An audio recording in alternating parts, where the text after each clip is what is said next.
ہوگا، اتنا بھیانک وقت ہوگا، اتنا تباہ کن وقت ہوگا۔ مسلم شریف کی روایت ہے، فرمایا ایک آدمی کی زبان اتنی مارے پیاس کے باہر لٹک جائے گی اس پہ 18 آدمی کھڑے ہو سکے۔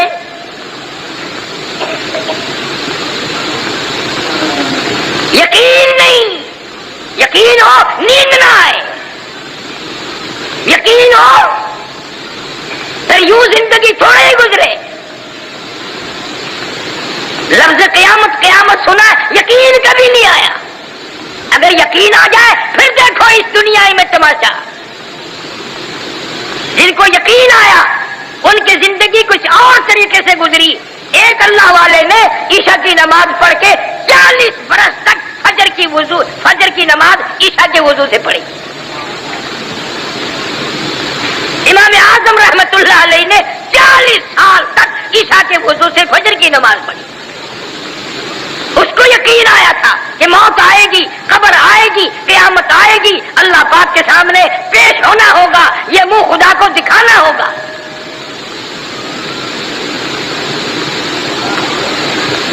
دنیا کی عدالت پہ یقین ہے کہ عدالت نے بلایا ہے، جانا پڑے گا، اور خدا کی عدالت پہ تیرا یقین نہیں۔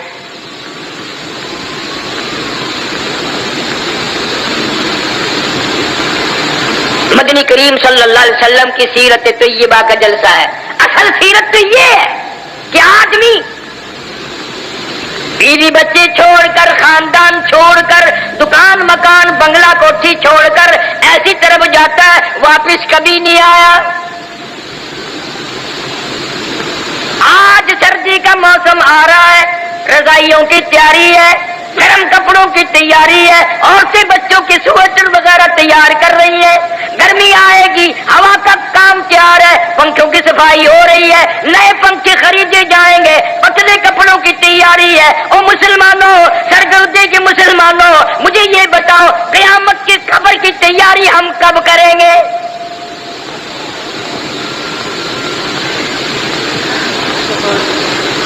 سردی کا موسم آ رہا ہے، منہ پہ کپڑا ڈال لیتے ہیں، سوتے وقت ٹھنڈ آ جاتی ہے پچھلی رات۔ یقین ہے صبحوں کی میں یہ کھیس اتاروں گا میرا منہ کھلے گا، میں یہ کمبل اتاروں گی میرا منہ کھلے گا۔ دروازہ کمرے کا بند کرتے ہیں، یقین ہے صبحوں کی دروازہ کھولیں گے، باہر نکلیں گے، کپڑا بھی اتاریں گے، منہ کھل جائے گا۔ اس پر کبھی یقین نہیں آیا، ایک دن کفن میں یہ منہ ایسا چھپے گا، قیامت آ جائے گی، کھلے گا نہیں، کھلے گا ہی نہیں۔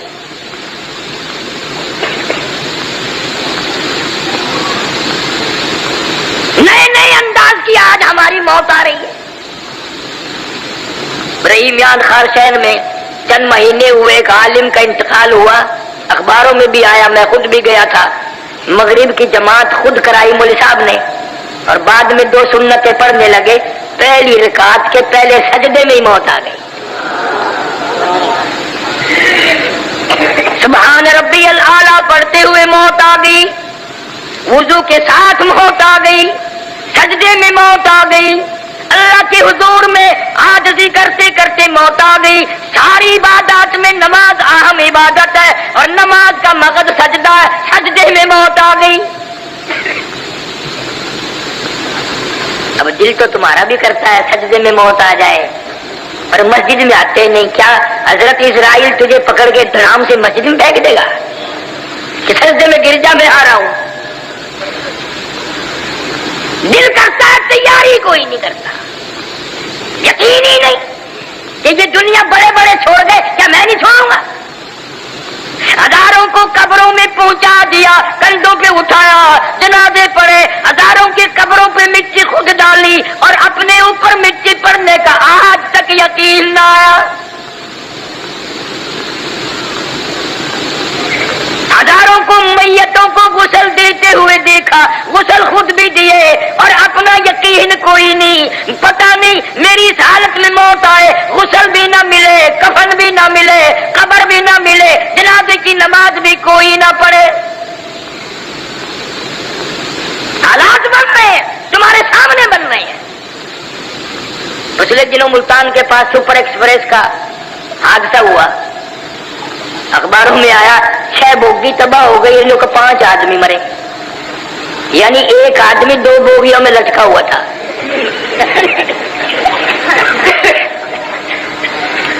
6 بوگی ہے تباہ اور 5 آدمی مرے، باقیوں کا کیا کیا، کہاں گئے؟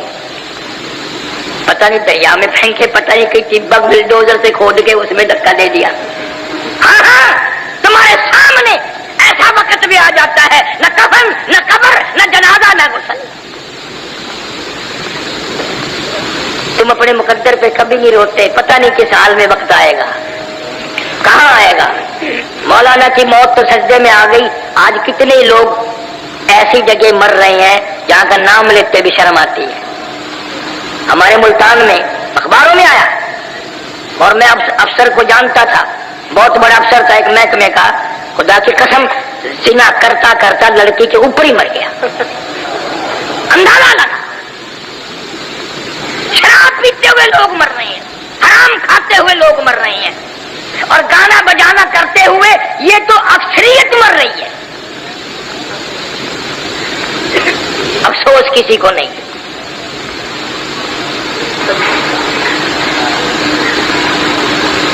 سیرت النبی صلی اللہ علیہ وسلم کا ایک بہت بڑا عنوان ہے، عورتیں اگر سنتی ہیں، سن رہی ہیں تو مبارک ہو، نبی پہلے آیا بھی عورت کی گود میں، اور نبی جب دنیا سے رخصت ہوئے تو عورت کی گود تھی۔ کوئی نہیں کہہ سکتا نہ ابو بکر کی گود تھی، نہ فاروق اعظم کی تھی، نہ عثمان کی تھی، نہ علی مرتضیٰ کی تھی، عائشہ صدیقہ اور فاطمہ الزہرا کی گود تھی۔ نبی تشریف لائے ایسے خاندان میں،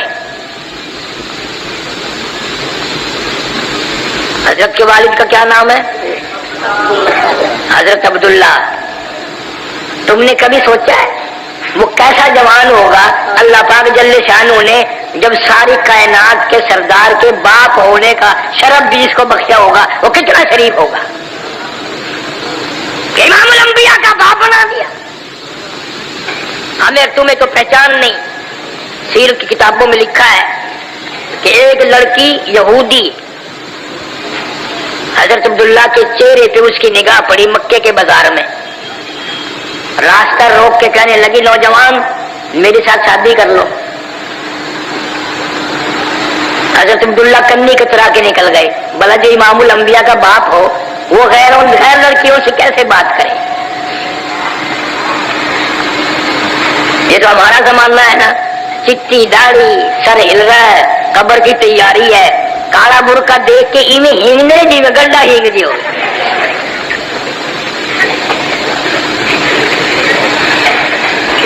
یہ بڑے میاں قبر کی تیاری کر رہے ہیں۔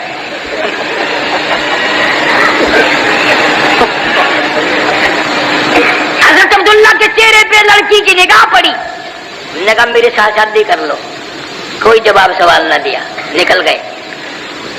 سال بعد حضرت عبداللہ کو اسی لڑکی نے پھر دیکھا اور کہنے لگی نوجوان یاد ہے میں نے شادی کی فرمائش کی تھی؟ کہ ہاں یاد ہے۔ تم نے میرے متعلق یہ خیال کیا ہوگا میں کوئی بازاری عورت ہوں، بگڑی ہوئی عورت ہوں، میرا کریکٹر خراب ہے، یہی خیال کیا ہوگا نا؟ فرمایا نہیں، میں نے کوئی خیال نہیں کیا۔